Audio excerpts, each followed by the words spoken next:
August 14, 1944. Testing hangar, Rechlin Flight Test Center, Germany. The instruments screamed impossible readings as Flight Engineer Otto Merkatz recorded the performance data, his pencil hesitating above numbers that defied everything German aviation experts had believed possible.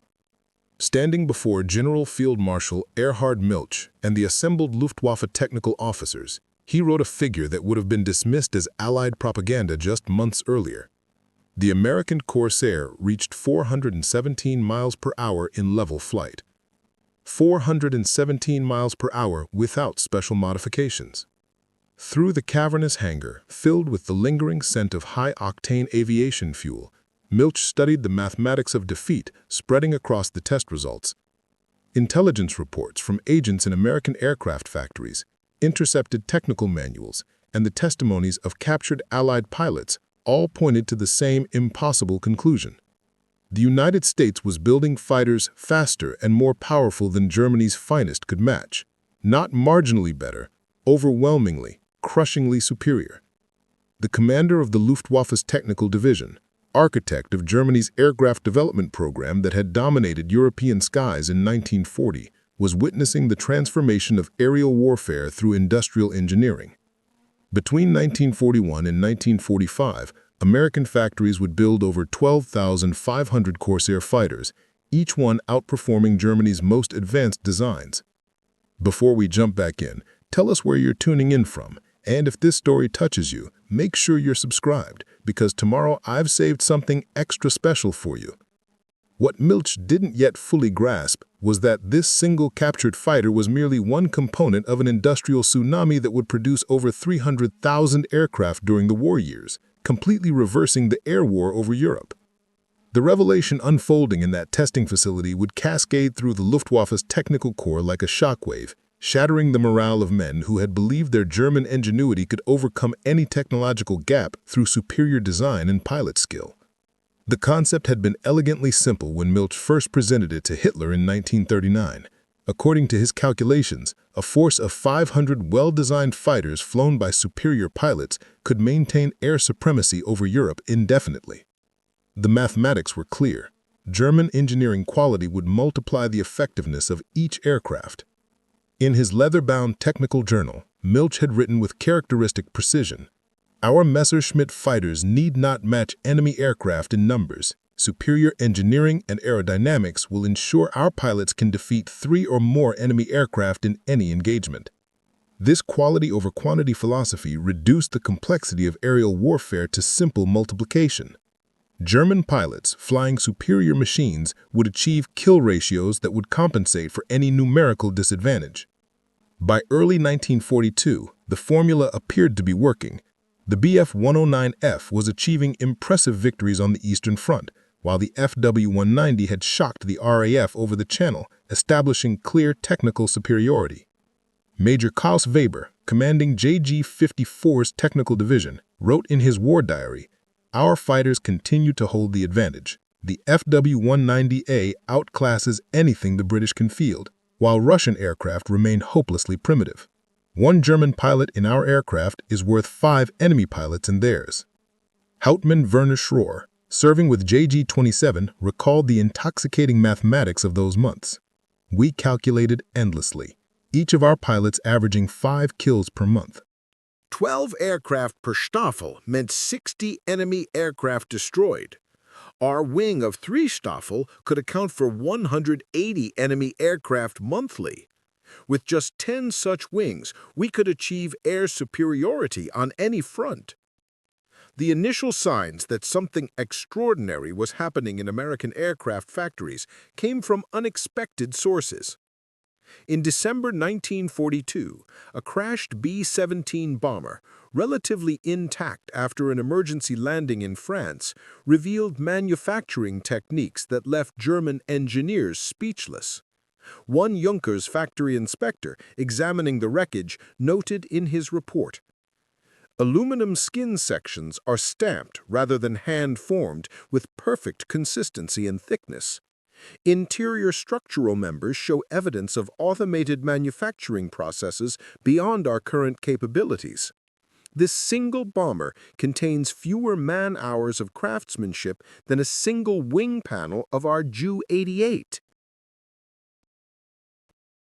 But similar reports kept surfacing. A captured P-47 Thunderbolt pilot claimed his aircraft had been built in just 14 days at Republic Aviation's Farmingdale plant. The captured American insisted he had personally toured the facility and witnessed 5 complete fighters rolling off the assembly line daily. At Luftwaffe headquarters, these reports were initially dismissed as propaganda designed to demoralize German airmen. Major Helmut Wick, Milch's chief technical officer, wrote in a staff assessment, "The Americans are clearly instructing their pilots to exaggerate production figures if captured. Such construction rates are technically impossible given the precision required in fighter manufacturing." The truth was more staggering than any propaganda could have been. At Vaught's Connecticut plants and the additional factories that joined Corsair production, revolutionary assembly methods were achieving the impossible. Aircraft that had once required skilled craftsmen working for months were being manufactured in days. The key innovation was standardization and assembly line construction. Complete wing sections, tail assemblies, and fuselages manufactured separately, then brought together in a precisely choreographed industrial ballet. German intelligence agents in Portugal managed to obtain American aviation magazines showing photographs of these production facilities. The images were studied intensively at Luftwaffe headquarters. Multiple fuselages stretched as far as cameras could capture, each in various stages of completion. Overhead cranes moved components weighing thousands of pounds with precision. The photographs showed aircraft at every stage simultaneously. Engine installations occurring while others received armament and electronics, while completed planes taxied away from the delivery aprons. Oberst Ludwig Meyer, commanding the Luftwaffe's Aircraft Evaluation Unit, would later write, "When we saw those photographs, we knew the war in the air was lost. They were not building aircraft, they were manufacturing them like automobiles." By January 1943, American factories were achieving production rates that exceeded the worst nightmares of German aviation planners. The statistics, when finally confirmed through multiple intelligence sources, were devastating. January 1943, 4,500 combat aircraft produced. February 1943, 4,800 combat aircraft produced. March 1943, 5,500 combat aircraft produced. By 1944, the average time to build a P-51 Mustang was just 3,000 man-hours, less than a quarter of what was required for a comparable German fighter. But this average concealed the reality that experienced plants were completing fighters in even less time while simultaneously training new workers. The American aircraft industry hadn't just expanded existing factories, it had created entirely new ones. Major Hans Dieterle, one of Germany's most successful test pilots with over 300 evaluation flights, captured the despair in a letter that survived the war. "We are told to achieve an impossible target. Yesterday, I evaluated test data showing the Americans built 5,800 aircraft last month alone.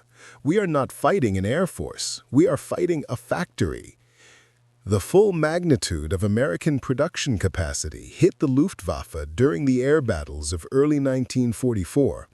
During Operation Argument, the Big Week bombing campaign, the Luftwaffe lost 355 fighters, while the Americans lost 314 bombers and 98 fighters. A tactical victory on paper for Germany, but one that revealed the true mathematics of defeat. American factories replaced those losses in less than 3 days. General Galland, commander of the Luftwaffe fighter force, personally announced the victory in a special communiqué, declaring it proof that German fighters remained the decisive weapon. But within days, intelligence reports arrived that chilled the technical division. The Americans had rolled out 650 new aircraft in the same week the air battle raged. The mathematics were inescapable. For every aircraft the Luftwaffe destroyed, the Americans were building 6.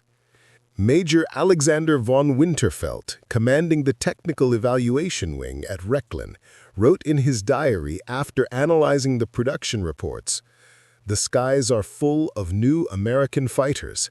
Where we once found small formations of average performance, we now see endless streams of superior aircraft, fresh from the factory, with improved performance and armament.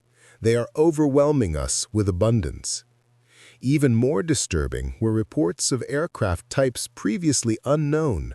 Beyond the familiar P-47 Thunderbolts and P-51 Mustangs, American factories were producing specialized night fighters, photo reconnaissance variants, and advanced naval aircraft. The variety suggested not desperation, but methodical planning and unlimited resources. German pilots who survived being shot down and were rescued by Allied forces provided the most detailed intelligence about American production capacity. Hauptmann Karl Boris, pulled from the Channel after his FW-190 was shot down in April 1943, spent 3 weeks in a British hospital before being sent to a POW camp.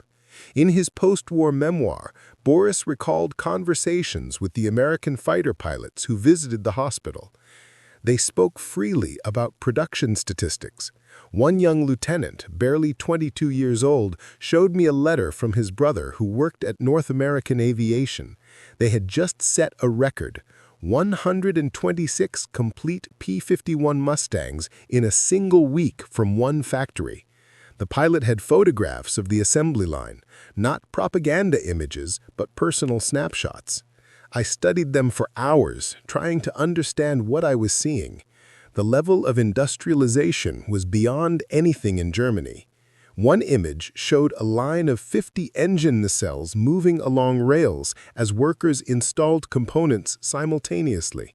Another showed completed fuselages, dozens in a row moving toward final assembly. Boris continued, "The American pilot was not boasting. He was simply describing his reality, one where aircraft manufacturing had been reduced to a science of industrial efficiency. When I told him our best factories required 3 months to build a single fighter, he thought I was joking." In May 1943, German military intelligence achieved what they considered a major coup, obtaining through neutral sources a complete copy of an American aviation industry report.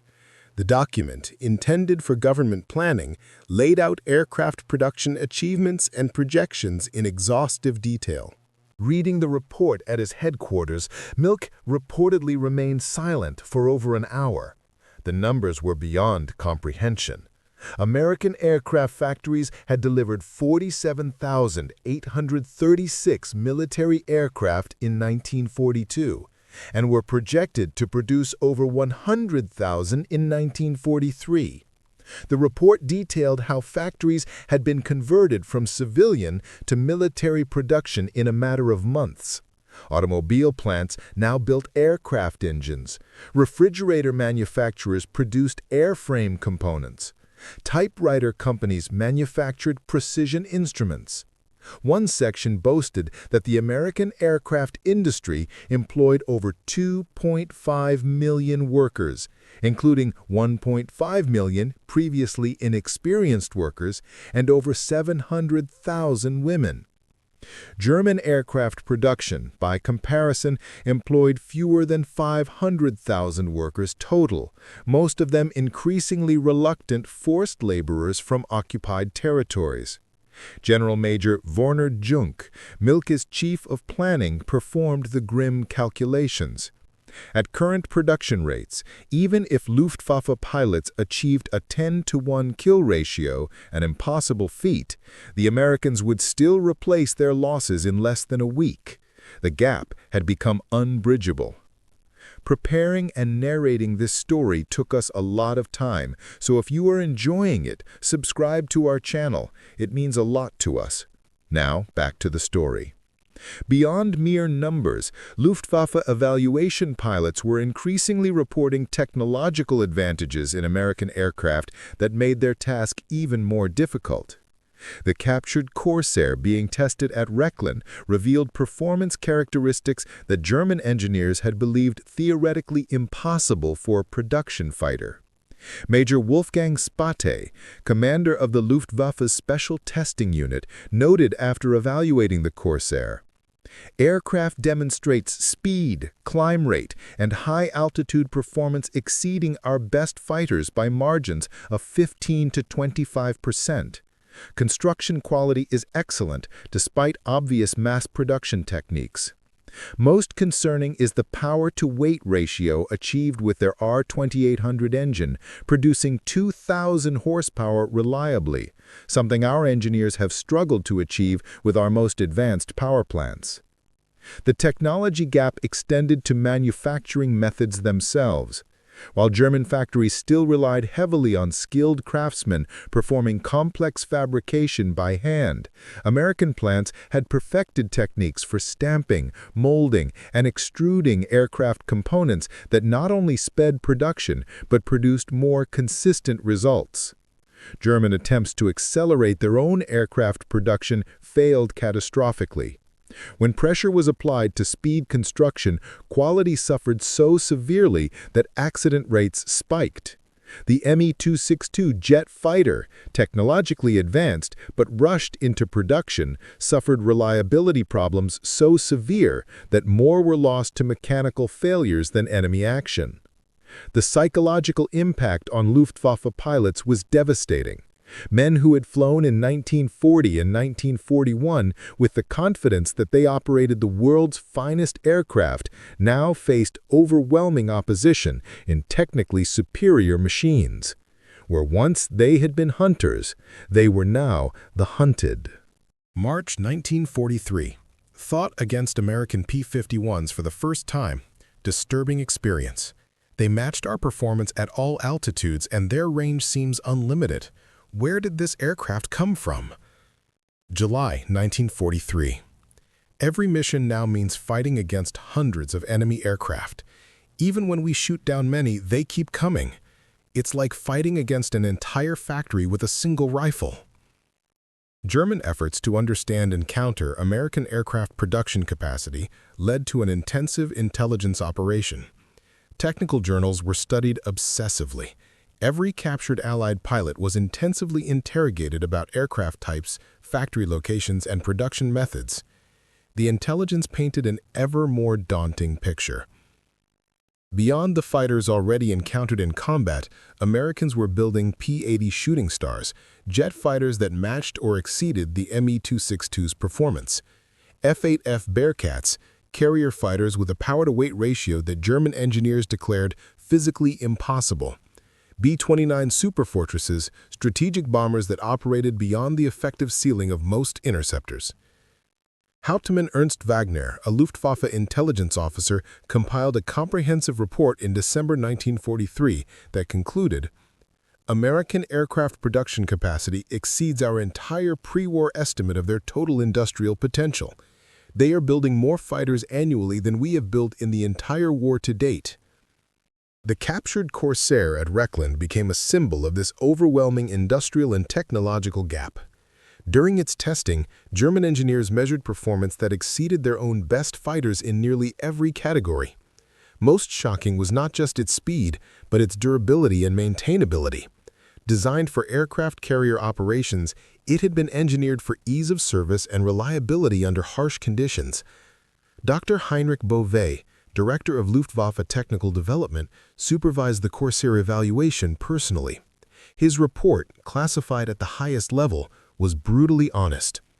The Corsair represents not just a superior fighter, but a different philosophy of aircraft design and production. While we have pursued ever more complex engineering solutions requiring highly skilled labor and exotic materials, the Americans have created a superior fighting machine using standardized parts, simplified systems, and manufacturing processes that require minimal skilled labor. He continued, "Most concerning is not that they have built a better fighter, but that they have built a better fighter that can be produced by the thousands monthly. Our approach to aircraft development must be fundamentally reconsidered. We are craftsmen competing against industrialists. The captured Corsair was flown against the best German fighters in simulated combat, with devastating results. Against the Bf-109G, it demonstrated superior speed, climb, and high-altitude performance. Against the FW-190A, it showed better high-altitude capability and superior sustained turning performance. Only the new TR-152, of which only a handful existed, could match it in certain performance categories. After these evaluation flights, test pilot Hans Sander reportedly remarked, "We are not merely facing better aircraft, we are facing a better way of building aircraft. Our fighters are works of art, requiring master craftsmen. Theirs are weapons of war built by assembly line workers, and their weapons are better than our art." For Adolf Galland, general of the fighter arm, the Corsair's evaluation represented a turning point. In a meeting with Milch and Goering, he stated bluntly, "The captured Corsair demonstrates that our fundamental approach to fighter development has been overtaken. While we labored to extract the last kilometer per hour from increasingly complex designs, the Americans have achieved superior performance through industrial might and standardization. They are beating us not just in numbers, but in quality. And their pilots, once inferior to ours, now match our best because they train in abundance, while we train in scarcity." Goering, increasingly detached from reality, dismissed these concerns and demanded new wonder weapons to regain superiority. But among the engineers and test pilots at Rechlin, the mathematics of defeat were undeniable. They were no longer competing against another air force. They were competing against the world's greatest industrial power, one that had transformed aircraft production from an art to a science. As 1944 progressed, the technical disparity between German and American fighter aircraft widened into an insurmountable chasm. In a classified briefing at Luftwaffe High Command, Major Walter Grobman presented a comprehensive analysis that left the assembled officers in stunned silence. Using test data from the captured Corsair, he projected a series of graphs onto the wall of the darkened conference room. "Gentlemen, this single captured fighter represents not an anomaly, but a revolution in aircraft manufacturing. The Corsair's power-to-weight ratio exceeds our most advanced designs by 22%. Its combat radius is double that of our standard Bf-109G. Most concerning, its production requires approximately one-third the skilled labor hours of equivalent German designs." Field Marshal Milch, visibly uncomfortable, interrupted. "These figures must be exaggerated. No industrial system could achieve such efficiencies while maintaining performance margins." Grobman continued without emotion, "I wish that were true, Herr Feldmarschall, but our engineers have completely disassembled the aircraft. American manufacturing techniques, standardized parts, precision die stamping of components, assembly line construction methods have transformed aircraft production. These advances aren't merely quantitative, they're qualitative. Their mass-produced fighters outperform our handcrafted ones." The revelation that serial production could yield superior performance shattered decades of German engineering philosophy. Since the early Junkers designs, German aviation had emphasized complex engineering solutions requiring highly skilled craftsmen. The Americans had inverted this paradigm, achieving superior results through standardization and simplified designs optimized for mass production. Dr. Kurt Tank, the brilliant designer of the FW-190, inspected the disassembled Corsair in May 1944. His report revealed a man confronting the collapse of his core beliefs. "The Americans have approached aircraft design with industrial efficiency as the primary requirement, not merely a secondary consideration. Where we use complex machined fittings requiring skilled labor, they use standardized stamped components. Where we manually adjust control surfaces for perfect balance, they build tolerances into interchangeable parts requiring no custom fitting." He added with reluctant admiration, Most impressive is their approach to systems integration. The Corsair's electrical system uses standardized plugs and connectors throughout. A complete wing harness can be installed in minutes, not days. Engine mounts are designed for rapid replacement rather than elegant engineering.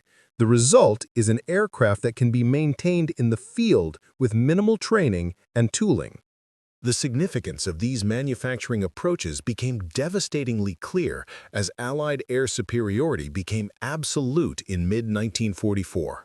German pilot Kurt Bühligen, who had scored over 112 victories, wrote in his squadron diary, "Fought against 200-plus American fighters today, shot down 2 P-51s before being forced to disengage. There is no end to them.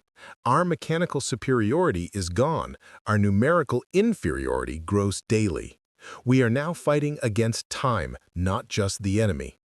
Most disheartening for the Luftwaffe High Command was the realization that American production continued to accelerate even as German factories struggled under constant bombardment. Reports through Swiss intelligence channels indicated that North American aviation alone was producing more fighters monthly than the entire German aircraft industry combined. By June 1944, the quantitative disparity had become so severe that German defense planning shifted from achieving air superiority to merely creating temporary, localized air defense over critical targets. A classified Luftwaffe assessment written that month concluded, "Current production ratios make conventional aerial warfare mathematically impossible. For every German fighter, the Allies can field 8. If our pilots achieve a 4-to-1 kill ratio, an optimistic assumption, we still lose the exchange by 2 aircraft." The captured Corsair became a focal point for German engineers struggling to reimagine their approach to aircraft design. At Messerschmitt's Augsburg facility, engineers under Willy Messerschmitt's direction attempted to incorporate American production techniques into their designs. The effort came too late. Dr. Heinrich Beauvais observed in his technical diary, "We are trying to graft industrial methods onto an artisanal tradition. Our entire industrial culture, our training systems, our factory organization, all are built around the skilled craftsman, not the assembly line worker." The Americans began with Ford's assembly line philosophy and applied it to aircraft. We cannot transform our approach overnight. For ordinary Luftwaffe ground crews, the revelation of American production capacity came through accumulated observations rather than statistics. Feldwebel Wilhelm Hoffmann, a ground crew chief with JG-26, kept notes that captured this gradual realization. March 1943, salvaged instruments from downed P-47. Remarkable standardization. Every gauge uses identical mounting bracket. June 1943, examined crashed P-51B. Wiring harnesses use color-coded connectors that cannot be incorrectly assembled. Why don't our aircraft have this? September 1943, new P-51D model appearing in large numbers. Bubble canopy, 6.50 caliber guns, incredible range. How are they fielding new designs so quickly? December 1943, American fighters now escort bombers all the way to Berlin. Their drop tanks are simple, stamped metal, clearly expendable by design. We salvage and reuse ours because we cannot produce enough. April 1944, hundreds of fighters over every major target. Brand new aircraft, no patched battle damage. They don't even repair damaged aircraft, they simply replace them. The disparity extended beyond manufacturing to operational logistics. German air units struggled with chronic parts shortages and maintenance backlogs, while American squadrons maintained astonishing operational readiness rates. German intelligence analysis of captured maintenance records revealed that 8th Air Force fighter groups routinely maintained over 80% of their aircraft in combat-ready status, a figure that Luftwaffe units could only dream of by 1944. Hauptmann Erich Brunaut, technical officer for JG-53, recalled a revealing conversation with a captured American P-51 pilot. "I asked how long he typically waited for replacement parts. He laughed and said they didn't wait. Replacement parts arrived before they were needed. When I described our situation, cannibalizing 3 aircraft to keep one flying, he thought I was exaggerating. The testing of the Corsair at Rechlin continued through the summer of 1944, yielding increasingly depressing results for German aviation experts. Beyond raw performance figures, German engineers were astounded by the fighter's reliability. After 200 flight hours of punishing test flights, deliberately pushed beyond normal operational limits, the Pratt & Whitney R2800 engine showed minimal wear. In contrast, German engines required major overhauls at 100 hours, with many failing before reaching that threshold. Major Hans Fay, head of engine testing at Rechlin, documented this disparity. American metallurgy and manufacturing consistency have produced an engine that maintains performance specifications over time. Our engines begin degrading from first use. The R2800 shows wear patterns indicating precision manufacturing at scale, something our production systems cannot match regardless of engineering talent. In August 1944, with Allied armies advancing across France and American fighters roaming German airspace at will, Adolf Galland convened a secret meeting of Luftwaffe fighter commanders. The transcript, smuggled to Switzerland after the war, reveals the psychological impact of technological and industrial inferiority. Galland began bluntly, "Gentlemen, we must face reality. The Corsair and Mustang evaluations confirm what we have experienced in combat. The Americans have achieved both qualitative and quantitative superiority. Their industry produces better aircraft faster than our best factories can produce adequate ones." Major Gunther Rall, the third highest-scoring ace in history with 275 victories, responded, "My pilots still achieve favorable kill ratios when we can choose the engagement. Is the situation truly hopeless?" Galland's reply was somber. "The ratios don't matter anymore. If we shoot down 5 for every one we lose, they simply send 10 more. Their pilot training program graduates more pilots monthly than we have in the entire Luftwaffe. They don't need to defeat our fighters, they only need to outlast them." The captured Corsair's revelations transformed the final year of air combat from a tactical contest into a mathematical countdown. German production struggled to deliver 1,500 fighters monthly under constant bombardment, while American factories operating 3 shifts daily in perfect safety delivered over 5,000 aircraft monthly by late 1944. For German pilots, this industrial disparity manifested in increasingly desperate combat conditions. Oberleutnant Heitz Knoke, who would survive the war with 52 victories, wrote in his combat diary, October 1944, took off with 12 aircraft against reported 50-plus bombers, instead found 200-plus bombers with 150-plus escort fighters, managed to attack once before being forced to withdraw, lost 8 aircraft, squadron now below 50% strength with no replacements available. The industrial triumph represented by American fighters wasn't limited to their performance, but extended to their operation. The standardized design of American aircraft enabled rapid pilot training, with new pilots ready for combat in significantly less time than their German counterparts. The P-51 Mustang, designed for simplicity of operation alongside performance, allowed pilots with as little as 160 flight hours to enter combat effectively. German pilots typically required 250 hours or more to master their more complex fighters. Feldwebel Ernst Schlichtinger, an instructor at a Luftwaffe fighter school, noted in late 1944, "We now receive students with 50 hours total flight time and must prepare them for combat in 90 days. Against experienced American pilots in superior aircraft, we are sending them to die. Our training aircraft lacked fuel, our simulators lacked parts, and our experienced instructors are all at the front. The Americans train in abundance while we train in scarcity." The industrial mismatch extended to the supporting infrastructure of air combat. German radar stations operated with vacuum tubes carefully repaired and reused, while American electronics incorporated mass-produced, standardized components. When a German radar station suffered damage, repairs might take weeks. American equipment designed for field replacement of entire modular components could be repaired in hours. Dr. Wolfgang Martini, the Luftwaffe's signals chief, reported after inspecting captured American radar equipment. Their approach to electronics manufacturing reveals the same industrial philosophy we observed in the Corsair: modular design, standardized components, and an emphasis on field serviceability rather than ultimate performance. Yet, paradoxically, this approach yields both greater reliability and superior capability. By November 1944, the captured Corsair had completed its test program, revealing performance parameters that German engineers had once considered theoretical. Its maximum speed of 417 miles per hour at 19,900 feet exceeded every operational German fighter except the rare TA-152H. Its rate of climb, maximum altitude, and maneuverability at high speeds all matched or exceeded German designs. Most troubling to the German test team was the Corsair's structural strength.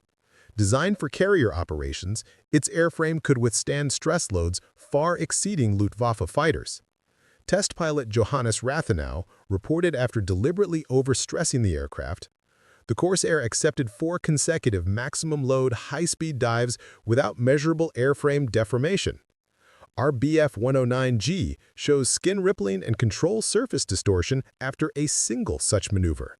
They have built not just a better performer, but a more survivable combat platform.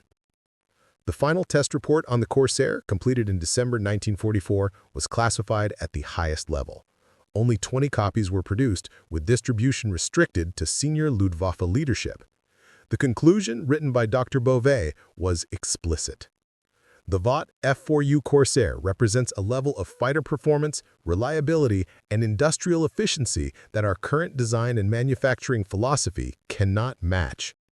If this single fighter type were present in the European theater in the numbers being deployed in the Pacific, it alone could achieve air superiority against our entire fighter force. The implications were clear. Germany had lost not just a production race, but a paradigm war.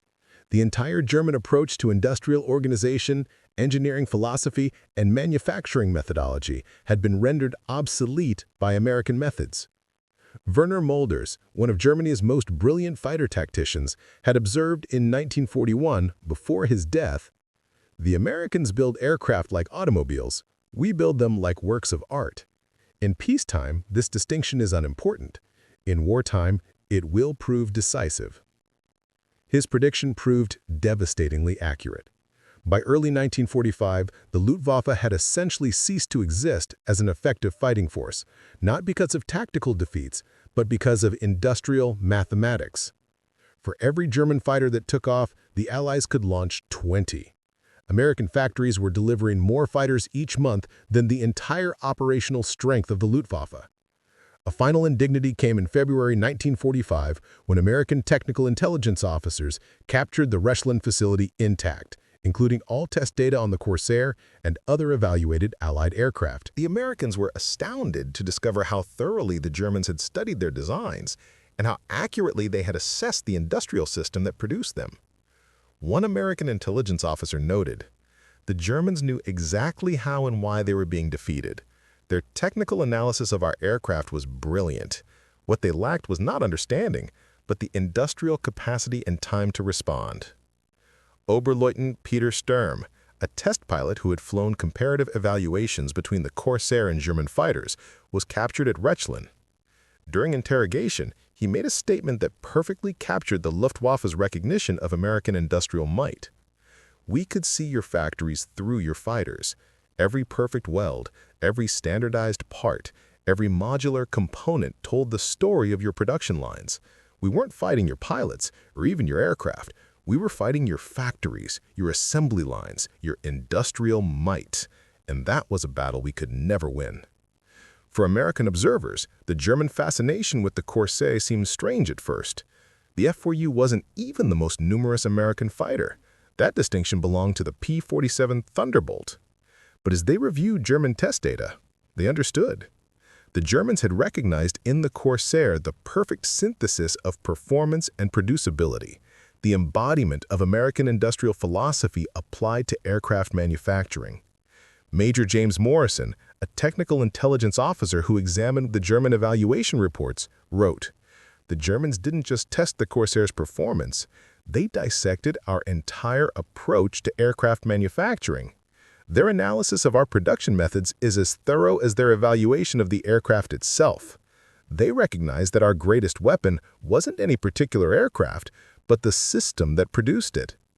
Dr. Tank, reflecting on the war in 1956, wrote, "The captured Corsair taught us more about American industrial capability than any intelligence report. When we dismantled it, we weren't just examining an aircraft, but an entire philosophy of manufacturing." The Americans had recognized that in modern warfare, the factory is as important as the battlefield. They designed not just for performance, but for production. That insight, more than any technical advantage, won them the air war. For Willy Messerschmitt, whose fighters had dominated European skies in 1940, the American production triumph represented a personal defeat. In a remarkable memo written just before Germany's surrender, he acknowledged, "Our fundamental assumption that superior engineering could overcome numerical inferiority has proven false. The Americans have demonstrated that industrial methodology properly applied can yield both quantity and quality. Future aircraft design must consider production efficiency as a primary requirement, not a secondary consideration." The lessons learned from the captured Corsair and other American aircraft evaluated at Rechlin profoundly influenced post-war German aviation. When Germany was permitted to rebuild its aerospace industry in the 1950s, companies like Messerschmitt Boko Blom embraced American production techniques, designing aircraft with standardized components and modular systems that could be efficiently manufactured. The impact extended beyond aviation. German industry as a whole underwent a philosophical transformation, embracing standardization, modular design, and assembly line production techniques. The economic miracle of post-war West Germany was built in part on lessons learned from the industrial defeat represented by the captured Corsair. For the Luftwaffe officers who survived the war, the memory of that gleaming blue fighter in the Rechlin test hangar remained a powerful symbol of industrial transformation. Major Hans Fay, who later worked for Dornier in the 1950s, recalled, "When we first examined the Corsair, we thought we were evaluating an aircraft. In reality, we were witnessing the future of industrial production. The Americans had changed the fundamental equation of modern warfare. They had made quality mass-producible." The final word belongs to Adolf Galland, who commanded the Luftwaffe fighter force through its decline and defeat. In his memoir, The First and the Last, he wrote, "The American fighter program revealed that quantity, when properly industrialized, becomes a quality all its own. Their approach to aircraft design and production wasn't just different from ours, it was beyond our comprehension. When our engineers tested the Corsair and declared they had never built a fighter that fast, they weren't just acknowledging a superior aircraft, they were admitting that our entire approach to industrial warfare had been fundamentally flawed." In the final analysis, Galland concluded, "The war in the air was decided not by tactics, pilot training, or even aircraft design, but by industrial capacity. The Americans didn't just build better fighters, they built a better way of building fighters. That was the revolution we couldn't match, and the lesson we would never forget." In the aftermath of Germany's surrender in May 1945, Allied technical intelligence teams swarmed over captured Luftwaffe facilities, eager to understand German aviation technology. But at Rechlin's test center, American officers made a surprising discovery: detailed German analyses of American aircraft that revealed more about the evaluators than the evaluated. The German reports on the Corsair and other American fighters showed an engineering culture struggling to comprehend a fundamentally different approach to industrial warfare. Colonel Richard Anderson, head of the USAAF technical intelligence team that secured Rechlin, wrote in his initial assessment, "The German studies of our aircraft reveal a profound conceptual disconnect. Their engineers meticulously documented every technical aspect of our fighters, but fundamentally misunderstood the philosophy behind them. They approached our aircraft as technical specimens rather than industrial products, focusing on individual performance characteristics while missing the system that produced them." The psychological journey of German engineers from confidence to despair was documented in remarkable detail through the progressive reports on American aircraft. Early evaluations from 1942 dismissed American fighters as technically unsophisticated and crudely manufactured. By late 1944, these same evaluation teams described American designs as industrial masterpieces and manufacturing triumphs. This evolution was particularly evident in the personal notes of Dr. Wilhelm Hertel, Focke-Wulf's chief designer, who had participated in the Corsair evaluation. His initial notes displayed professional disdain. American fighters chose expedient engineering solutions rather than optimal ones. Construction methods prioritized speed of assembly over technical refinement. 6 months later, after comprehensive testing, his tone had transformed. The brilliance of American design lies precisely in its apparent simplicity. Every aspect of the aircraft has been engineered not just for performance, but for reproducibility. This represents not a lesser form of engineering, but a more advanced one, designing simultaneously for function and fabrication. The post-war interrogation of Luftwaffe technical officers yielded revealing insights into the psychological impact of American industrial supremacy. Major Kurt Kedner, who had supervised performance comparisons between the Corsair and German fighters, stated, "We understood by mid-1944 that we were witnessing not just a production advantage, but a paradigm shift. The Americans had developed a methodology where quantity enhanced quality rather than compromising it. This was incomprehensible within our engineering tradition, where handcrafting and individual attention were seen as prerequisites for excellence." When American intelligence officers reviewed the detailed German analysis of the Corsair's construction, they were surprised by the intensity of German interest in manufacturing techniques rather than aerodynamic performance. Page after page documented weld quality, standardization of parts, and assembly methods. One American officer noted, "They examined our aircraft the way anthropologists might study artifacts from an advanced civilization, trying to decode the production culture that created them." The technical information gleaned from the captured Corsair directly influenced post-war aviation worldwide.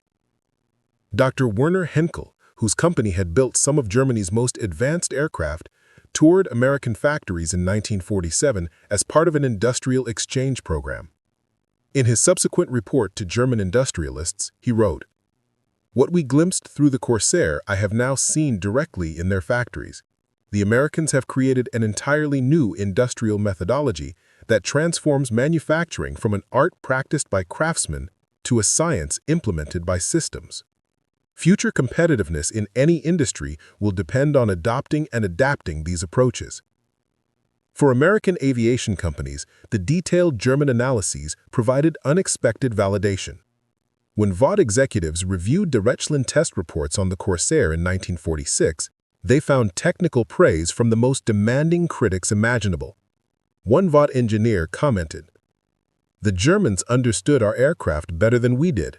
Their analysis of our manufacturing methods articulated principles we had implemented intuitively. Reading their reports was like seeing our own work through the eyes of the most technically sophisticated competitors in the world." Perhaps most significant was how the captured Corsair and other American aircraft influenced Germany's post-war industrial rebirth. When German industry began its remarkable recovery in the 1950s, it incorporated the lessons learned from American manufacturing techniques. Companies like Volkswagen, Siemens, and Daimler-Benz transformed their production methods, emphasizing standardization, assembly line efficiency, and design for manufacturability. Ludwig Erhard, architect of Germany's economic miracle, directly referenced the wartime lessons in a 1952 speech to industrialists. The technical excellence of German engineering must now be married to the production efficiency pioneered by the Americans.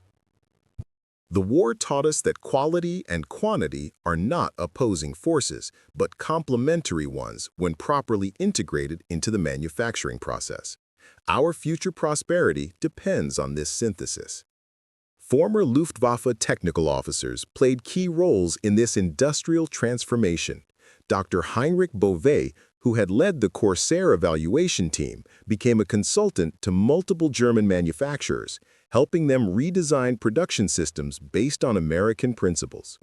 In a 1955 industry publication, he wrote, "What defeated us was not American resources alone, but American methodology, the systematic application of industrial engineering to complex manufacturing challenges.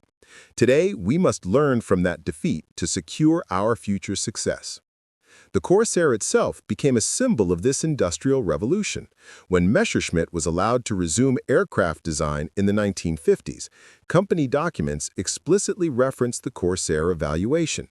Future aircraft must balance performance with producibility, following the model we observed in American wartime production. The days of handcrafted aircraft are forever behind us. For the test pilots who had flown the captured Corsair, the experience left an indelible impression that shaped their post-war careers. Hans Pfeil, who later worked for Lufthansa, described his first encounter with the Corsair in emotional terms. "When I first sat in the cockpit, I expected to find an aircraft of compromises, trading quality for production speed. Instead, I discovered an elegantly engineered fighting machine that exceeded our best designs in most performance categories. The realization that such excellence could be mass-produced was my first indication that our entire approach to manufacturing was fundamentally limited." The lessons extended far beyond aviation. When German automobile manufacturers rebuilt after the war, they studied American production techniques intensively. Dr. Heinrich Nordhoff, who transformed Volkswagen into a global powerhouse, directly cited the wartime aircraft evaluations. What our engineers learned from American aircraft like the Corsair was that standardization, far from limiting innovation, could enable it by allowing engineers to focus on fundamental improvements rather than handcrafting individual units. This principle is now the foundation of our manufacturing philosophy. For Adolf Galland, who had commanded the Luftwaffe's fighter force during its decline, the post-war years brought a deeper understanding of the industrial revolution that had overwhelmed his pilots. In a 1970 interview, he reflected, "We thought we were fighting a tactical war, where the skill of our pilots and the quality of our fighters would overcome numerical disadvantages. What we didn't understand until too late was that the Americans had transformed warfare itself, creating an industrial system capable of producing not just more aircraft, but better ones. The Corsair we captured and tested wasn't exceptional by their standards, it was standard production. That reality broke our confidence more effectively than any combat defeat." They identified our standardization of components, modular assembly techniques, and design for serviceability as revolutionary advances. Reading their analysis helps us understand our own strengths and how to enhance them further. Beyond technical lessons, the story of the captured Corsair revealed a profound cultural difference in approaches to warfare. German officers had approached combat as a contest between warriors, where skill, courage, and technical excellence would determine victory. The American approach treated war as an industrial process, where victory would be manufactured rather than won through individual heroism. Lieutenant General Jimmy Doolittle, who commanded the 8th Air Force during its devastating campaign against German industry, observed after reviewing the Rechlin documents, "The Germans approached air warfare as a sport of knights, with superior training and equipment intended to overcome numerical disadvantages. We approached it as an industrial problem, where victory would come through overwhelming production of good equipment operated by well-trained but replaceable personnel. Their approach was romantic. Ours was mathematical. Mathematics won." The human dimension of this industrial disparity was captured poignantly in the memoirs of German pilots who survived the war.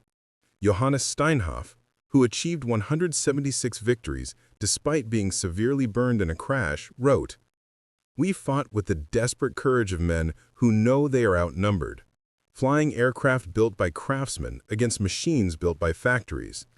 Our skill and bravery could win battles, but not the war. The Americans could lose 100 aircraft and simply build 200 more. We lost one irreplaceable pilot in an irreplaceable fighter and fell further behind. For many German pilots, the most demoralizing aspect wasn't just American numerical superiority, but the quality that came with it. Erich Hartmann, the war's highest-scoring ace with 352 victories, recalled in his autobiography, "When American fighters first appeared over Germany, we could outfly them. By 1944, they had not only more fighters, but better ones. The P-51 Mustang could do everything our Bf-109G could do, plus fly for 8 hours instead of hour 1.5. Seeing formations of hundreds of these fighters, brand new from the factory, was like watching our defeat materializing in the sky." Werner Schroer, who scored 114 victories and later became a Luftwaffe's captain, described the psychological impact of industrial inferiority. "We began the war believing that a German pilot in a German fighter could defeat any 3 enemies. By 1944, even achieving such a ratio meant nothing when they could replace their losses in days while we waited months for new aircraft. The American ability to produce both quality and quantity simultaneously was something we had never imagined possible. It broke not just our Air Force, but our understanding of industrial warfare." The psychological journey of German aviators facing American industrial might paralleled Germany's broader wartime experience, from confidence based on perceived technical superiority to despair in the face of overwhelming productive capacity. What made the aviation experience unique was the captured Corsair and other American aircraft that allowed German engineers to literally take apart and analyze the industrial revolution that was defeating them. Ernst Udet, Germany's World War I ace, who became the Luftwaffe's Director of Technical Development before his suicide in 1941, had warned prophetically after a pre-war visit to American factories. "The Americans build aircraft like General Motors builds automobiles. If we ever fight them, no level of individual excellence will save us from their productive capacity." By 1944, his warning had become reality on a scale even he hadn't imagined. What makes the Rechlin evaluation of the Corsair so historically significant is that it documents the exact moment when one industrial paradigm recognized its supersession by another. The German reports reveal not just technical analysis, but existential recognition that their entire approach to manufacturing had been rendered obsolete. The philosophical implications extended beyond production techniques to fundamental questions about modern warfare. Colonel John Boyd, the influential American military strategist who studied the air war extensively, noted, "The German experience with the Corsair and other American fighters forced a recognition that modern warfare had become a contest between systems rather than individuals. No amount of tactical brilliance or engineering excellence could overcome systematic industrial advantages." This lesson shaped military thinking throughout the Cold War and beyond. For the German test pilots and engineers who had evaluated the Corsair, the experience left lasting impressions that influenced aviation for decades. Hans Sander, who had flown comparative tests between the Corsair and German fighters, became a test pilot for Messerschmitt after the war. In a 1962 interview, he reflected, "Flying the Corsair changed my understanding of what was possible in aircraft design and production. It demonstrated that exceptional performance and mass production were not contradictory, but complementary when properly integrated. This insight guided my entire post-war career in aviation." The final word belongs to Willy Messerschmitt himself, whose aircraft had dominated the early war years before being overwhelmed by American production. In a private letter written shortly before his death in 1978, he reflected on the lessons of the Corsair evaluation.